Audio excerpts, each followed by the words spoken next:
Acho que não vou deixar você sair da minha vida.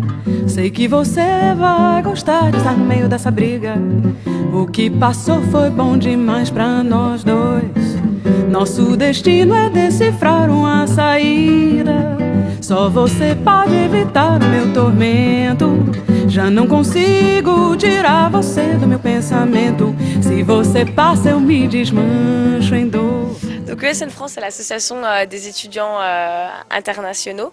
Donc tout d'abord, il y a le réseau ESN qui est international et qui est présent dans 36 pays, qui a pour fonction d'accueillir les étudiants internationaux dans un pays donné pour faciliter leur intégration, pour les aider à effectuer les démarches administratives, pour les aider en langue, pour qu'ils s'approprient plus vite la culture. Et donc leur séjour soit tout bonnement le mieux possible. Donc l'international avec 36 pays et les niveaux locaux avec 22 associations ESN en France, dont ESN-X où je me présente aujourd'hui. Voilà, donc cette année c'est les 25 ans du programme Erasmus, donc c'est le programme le plus connu. Donc ça fait déjà 25 ans que ça dure, 2 millions d'étudiants sont déjà partis, un peu plus d'ailleurs.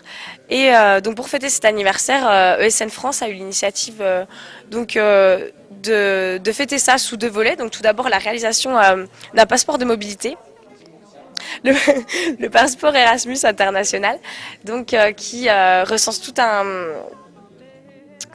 beaucoup d'informations donc sur la mobilité internationale pour aider les jeunes donc à partir, pour leur montrer qu'au final partir c'est pas si difficile qu'on le pense, qu'il y a beaucoup d'aides donc notamment financières parce que les moyens de financement c'est quand même un frein à la mobilité.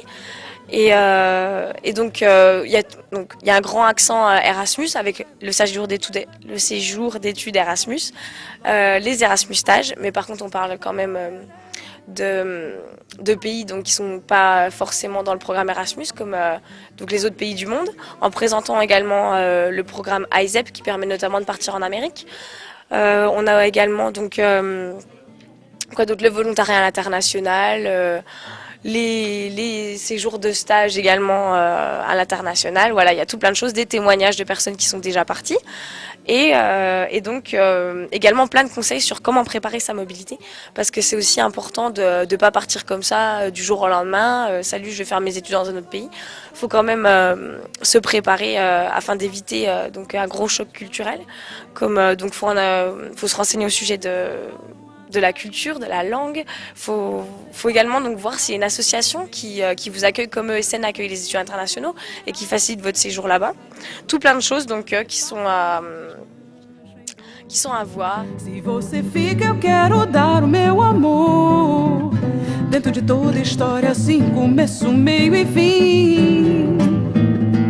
Outra vez, talvez uma chance, não, sim, fazer você voltar pra mim, voltar pra mim, voltar pra mim. Eu vou lutar. Bonjour à tous, alors dans cette émission consacrée à la mobilité internationale et européenne des étudiants, des jeunes qui vivent en Provence, on a été voir les tables rondes Erasmus qui fêtent ses 25 ans aujourd'hui à Aix-en-Provence.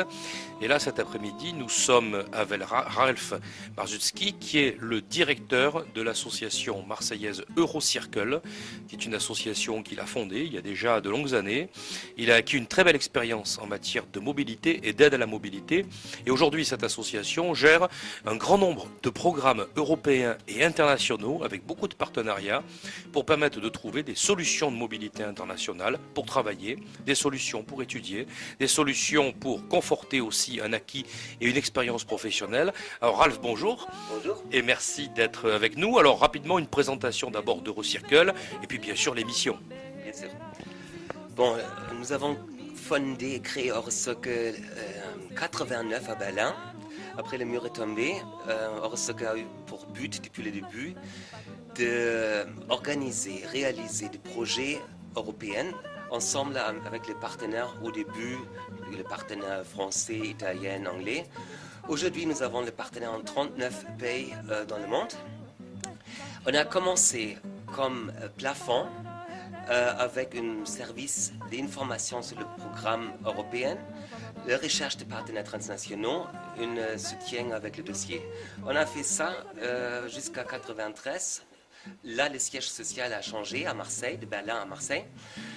Et depuis 1999, on travaille dans la mobilité des jeunes avec beaucoup de programmes de financement européen et différents soutiens, genre le Fonds social européen, les programmes nationaux allemands et français, mais surtout dans le cadre de volontariat européen, des échanges interculturels et des stages pro à l'étranger. Ce sont les trois grands services en gère pour l'instant. Quelques chiffres peut-être. L'année dernière, en 2011, on a envoyé 243 jeunes dans le cadre des différents programmes européens et on a accueilli à Marseille une centaine de jeunes européens, mais aussi des jeunes africains et même des jeunes hommes d'Indonésie dans le cadre des différents programmes. Alors, quand un jeune s'intéresse à ces questions-là, il est surpris un peu par le nombre très important de programmes qui existent. C'est un peu une jungle quand on n'est pas comme vous, un spécialiste. Alors, pour aujourd'hui, un jeune qui est concerné, quels conseils vous donneriez et quelles explications de base vous fourniriez pour qu'il comprenne un petit peu mieux tous ces programmes? Oui, première question est la motivation. Par exemple, on peut ajouter un séjour à l'étranger dans le cadre de formation ou après la formation, par exemple un séjour Leonardo, un stage Leonardo. On peut complètement indépendant proposer un service volontaire européen. Les critères sont pour le service volontaire européen, c'est quel âge il faut. Les jeunes, ils sont entre 18 et 30 ans et ils sont motivés, bien sûr. C'est quoi le but? Le but est tout d'abord de faire une première expérience professionnelle à l'étranger, de faire son propre projet indépendant hors de leur peer group et de leurs parents et leurs amis. Souvent, les jeunes, après leur volontariat, qui dure entre 2 mois et 12 mois, ils sont complètement transformés, ils sont fiers d'eux-mêmes, ils sont, bien sûr, logiquement, c'est une autre chose comme avant. Un jeune donc qui passe par un de ces services, qui va faire cette expérience complète finalement à l'international, va trouver grâce à vous entre guillemets un petit confort, hein, c'est-à-dire qu'en général il va être déplacé, il va être logé, il va être aussi indemnisé de quelques centaines d'euros par mois. C'est pas du luxe, mais c'est quand même très très bien. Quand ils reviennent ici en France, ils ont accompli un parcours qui a en général bien complété leurs études. Ça les aide pour trouver un emploi. Aujourd'hui, nous sommes en cours de réaliser un projet avec le Fonds social européen et la mission locale de toute la région PACA. Le but est pas que laisser tourner les jeunes à l'étranger, mais avant et après. Avant, c'est la formation, accompagnement, information, sensibilisation, préparation pour le séjour. Et après, c'est le retour d'emploi. On a l'obligation, par exemple, d'envoyer 110 jeunes et le but d'avoir une sortie positive de 78%. Une sortie positive, c'est quoi? Soit un emploi, un job, une autre formation ou n'importe quelle action. Ça veut dire une autre chose que demandeur d'emploi. Et bien, on remercie Ralph, donc directeur de l'association Eurocircle à Marseille, mais j'allais dire pas qu'à Marseille, hein, finalement presque dans le monde entier.